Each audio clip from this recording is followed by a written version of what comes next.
193.92 करोड़ रुपए का बड़ा ऑर्डर। अटलांटा इलेक्ट्रिकल्स को APTRANSCO से ट्रांसफार्मर का बड़ा ऑर्डर मिला। भारत का पावर ट्रांसमिशन सेक्टर बढ़ रहा है क्योंकि राज्य की यूटिलिटी कंपनियां बिजली की बढ़ती मांग को पूरा करने और रिन्यूएबल एनर्जी को सपोर्ट करने के लिए पावर ग्रिड को अपग्रेड कर रही हैं। अलग अलग वोल्टेज लेवल के बीच बिजली ट्रांसफर करने के लिए ऑटो ट्रांसफार्मर जरूरी है। अटलांटा इलेक्ट्रिकल्स जैसी कंपनियों को इस बढ़ते निवेश से फायदा होने की उम्मीद है। अटलांटा इलेक्ट्रिकल्स के शेयर 1743.50 रुपये पर ट्रेड कर रहे थे, जो पिछले क्लोजिंग प्राइस 1774.40 रुपये से 1.74% कम है। स्टॉक ने इंट्राडे में 1809.20 रुपये का हाई और 1738.20 रुपये का लो बनाया। कंपनी का मार्केट कैपिटलाइजेशन अभी 13,380 करोड़ रुपये है।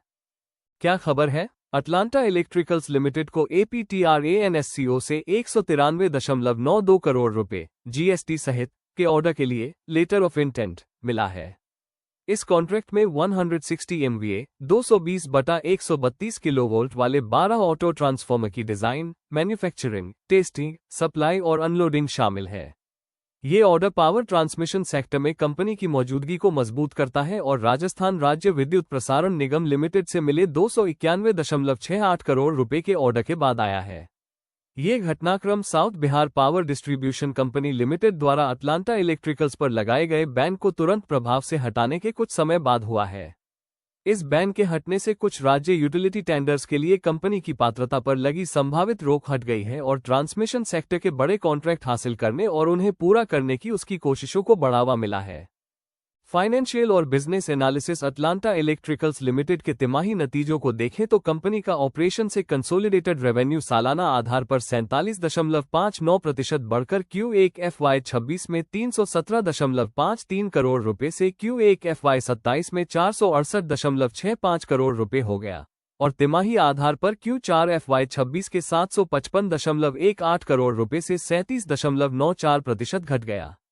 Q1 FY27 में मरीन इलेक्ट्रिकल्स लिमिटेड का कंसोलिडेटेड नेट प्रॉफिट सालाना आधार पर 50.48% बढ़कर 46.84 करोड़ रुपए हो गया, जबकि पिछले साल इसी अवधि में यह 31.14 करोड़ रुपए था।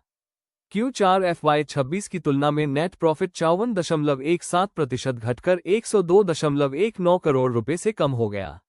बेसिक अर्निंग्स पर शेयर 40.43% घटकर 6 रुपए और 9 पैसे हो गया, जबकि पिछले साल फ्री 2026 की इसी तिमाही में ये 4 रुपए और 35 पैसे था। APTRANSCO ने एक कॉम्पिटिटिव टेंडर के जरिए अटलांटा इलेक्ट्रिकल्स को 193.92 करोड़ रुपए का लेटर ऑफ इंटेंट दिया है। इस ऑर्डर में 12 बड़े 160 MVA 220/132 किलोवोल्ट ऑटो ट्रांसफार्मर की डिजाइन, मैन्युफैक्चरिंग, टेस्टिंग, सप्लाई और अनलोडिंग शामिल है। इस ऑर्डर से अटलांटा इलेक्ट्रिकल्स की 3116.63 करोड़ रुपए की ऑर्डर बुक मजबूत होती है और रेवेन्यू की संभावना बेहतर होती है। साथ ही इससे ज्यादा कीमत वाले ट्रांसमिशन इक्विपमेंट पर कंपनी का फोकस भी मजबूत होता है। अटलांटा इलेक्ट्रिकल्स APTRANSCO की टेक्निकल स्पेसिफिकेशंस, कमर्शियल शर्तों और डिलीवरी शेड्यूल के अनुसार कॉन्ट्रैक्ट को पूरा करने की योजना बना रही है। इस बीच south Bihar power distribution company limited ने कंपनी की अपील और विस्तृत जानकारी के बाद अप्रैल 2026 में कंपनी के खिलाफ जारी किए गए डिबामेंट ऑर्डर, काम करने पर रोक का आदेश, को वापस ले लिया है।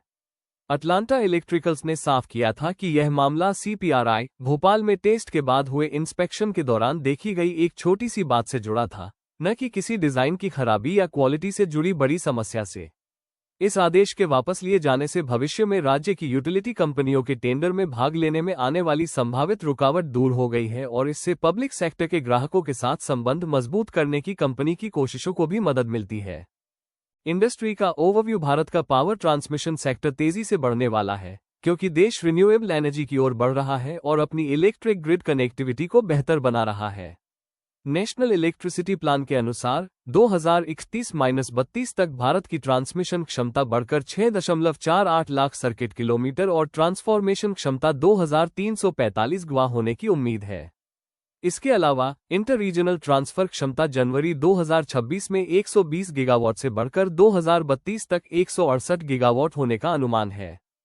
भारत के ट्रांसमिशन सेक्टर में ग्रोथ की संभावनाओं को 2032 तक 9.15 लाख रुपए करोड़ के अनुमानित निवेश के मौके से और बढ़ावा मिला है। इसमें 500 गीगावाट के रिन्यूएबल एनर्जी प्रोजेक्ट्स को जोड़ने के लिए ट्रांसमिशन इंफ्रास्ट्रक्चर का विकास शामिल है।